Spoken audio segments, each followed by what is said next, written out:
श्री सीताराम। शिखावस्थी के चैनल में आप सभी का स्वागत है। मैं हूं शिखावस्थी। आज इस वीडियो में हम बात करेंगे नाग पंचमी पर्व से संबंधित। हम जानेंगे कि नाग पंचमी का पर्व क्यों मनाया जाता है। इसके साथ ही उत्तर प्रदेश में नाग पंचमी का पर्व गुड़िया के नाम से भी जाना जाता है।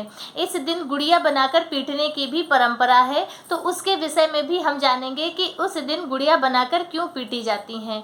तो नाग पंचमी पर्व और गुड़िया पर्व से संबंधित बहुत सारी जानकारी आज आपको इस वीडियो के माध्यम से प्राप्त होगी। वीडियो यदि अच्छा लगे तो वीडियो को लाइक कीजिए। चैनल पे पहली बार आए हैं तो चैनल को सब्सक्राइब जरूर कीजिए। नाग पंचमी का पर्व श्रावण मास के शुक्ल पक्ष की पंचमी तिथि को मनाया जाता है। वर्ष 2024 में यह पर्व 9 अगस्त दिन शुक्रवार को मनाया जाएगा। इस दिन नाग देवता की पूजा अर्चना की जाती है। यदि आप अपने घर में बनाकर भी नाग देवता की पूजा कर सकते हैं, और नहीं तो शिव मंदिर में जाकर भी, जो भगवान भोलेनाथ के साथ में सर्प होते हैं, नाग देवता स्थापित होते हैं, आप उनकी पूजा अर्चना कर सकते हैं। ऐसी मान्यता है कि नाग पंचमी के दिन नाग देवता की पूजा करने से फिर इंसान को नाग का मतलब सर्प दंश का किसी भी तरह का भय नहीं होता है। यदि किसी भी व्यक्ति की कुंडली में काल सर्प योग का रहता है तो उसे नाग पंचमी के दिन नाग नागिन का जोड़ा चांदी या तांबे का बनवा कर फिर उसकी आप शिव मंदिर में रख कर, भगवान शिवलिंग के ऊपर आप उन्हें रख कर उनकी विधिवत पूजा अर्चना करें, और उसके बाद फिर उसे बहते हुए जल में प्रवाहित कर दें। तो इससे कहते हैं कि काल सर्प योग से आपको मुक्ति प्राप्त होती है। इसके अलावा नाग पंचमी पर्व पर नाग देवता की पूजा अर्चना करने की एक पौराणिक कथा है। कथा के अनुसार है यह मान्यता कि जब महाभारत का युद्ध समाप्त हुआ, उसके बाद पांडवों ने अभिमन्यु के पुत्र परीक्षित को राजा बना दिया और स्वयं वह स्वर्ग की यात्रा पर चले गए। राजा परीक्षित के बाद उनकी राजा परीक्षित की मृत्यु हो गई, और उनकी मृत्यु सर्प के डसने से हुई। उसके बाद फिर कलयुग का आगमन हुआ। राजा परीक्षित का जो पुत्र था जन्मेजय, वह बड़ा हुआ, और जब वह बड़ा हुआ तो उसे पता चला कि उसके पिता की मृत्यु सांप के काटने से हुई थी। तो फिर उस जन्मेजय ने संकल्प लिया कि वह पृथ्वी पे जितने भी नाग या सर्प हैं वह सभी को मार डालेगा। उसके लिए उसने नागदाह यज्ञ का संकल्प लिया, और फिर उसने उस यज्ञ को प्रारंभ किया। जब वह उस यज्ञ को कर रहा था तो धरती के सभी नाग जो हैं उसमें जाकर स्वयं भस्म हुए जा रहे थे।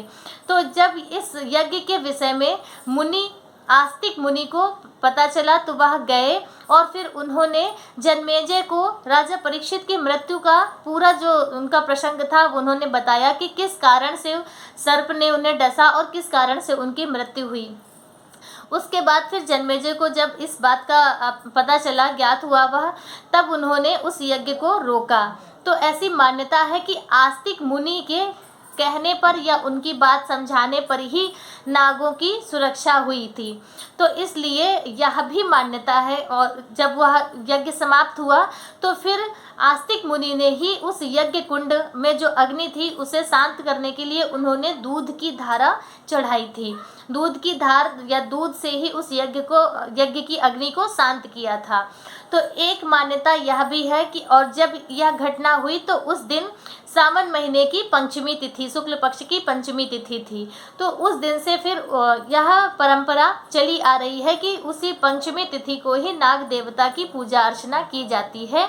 इसके साथ ही यह भी मान्यता है कि यदि आपके घर में आस्तिक मुनि की दुहाई यदि आप अपने घर के मुख्य द्वार पे लिखते हैं तो उस घर में या आस्तिक मुनि का जहाँ पर नाम लिया जाता है वहाँ पर किसी भी प्रकार का सर्प का कोई डर नहीं होता है। ऐसी मान्यता है कि जहाँ पर आस्तिक मुनि की दुहाई या आस्तिक मुनि का नाम लिया जाता है वहाँ नागों का किसी भी प्रकार का कोई प्रकोप नहीं होता है, कोई डर नहीं होता है।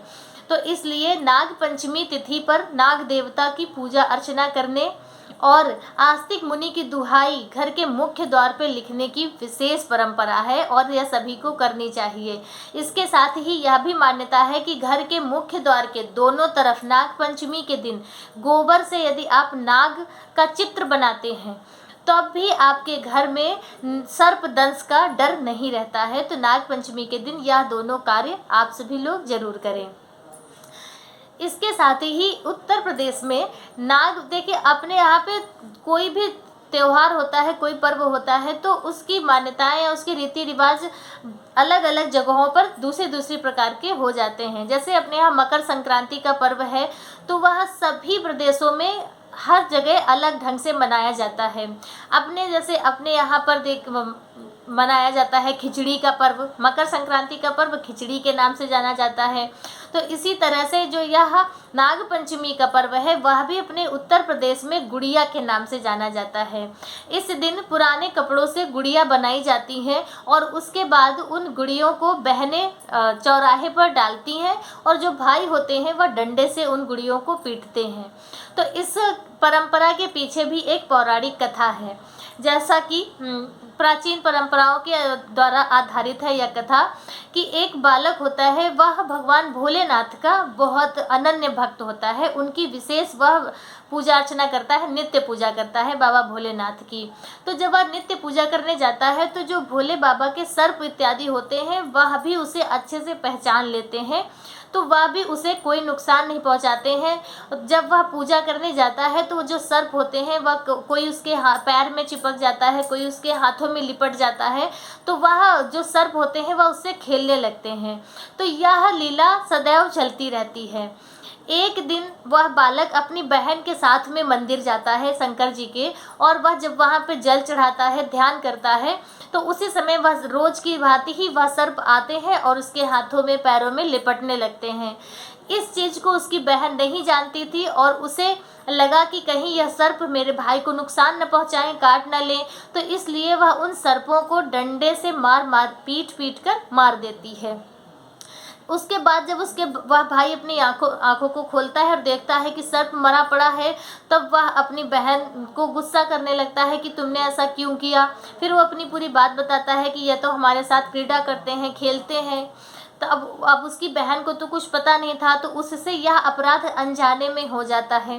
तो वहाँ पर जो और भक्त लोग होते हैं, तो उन्होंने कहा कि भले ही जाने अनजाने हुआ हो, लेकिन सर्प को मारने का इसे अपराध लगा है, और सर्प हमारी हमारे सनातन धर्म में पूजनीय है, क्योंकि सर्प ही एक है जो भगवान भोलेनाथ का आभूषण माने जाते हैं। नाग देवता ही हैं जो शेष नाग की सैया पे हमारे नारायण भगवान विश्राम करते हैं।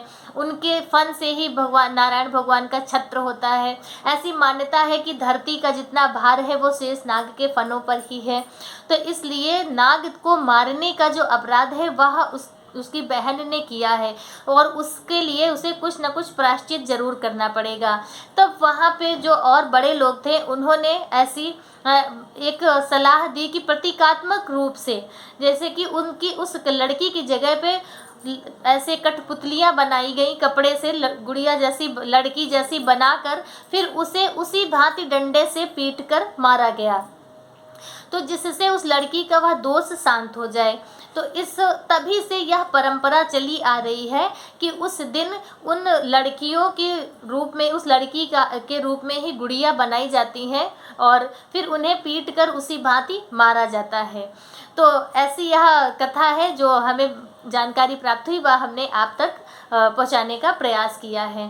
तो तभी से हमारे उत्तर भारत में यह गुड़िया का जो त्यौहार है मनाया जाता है।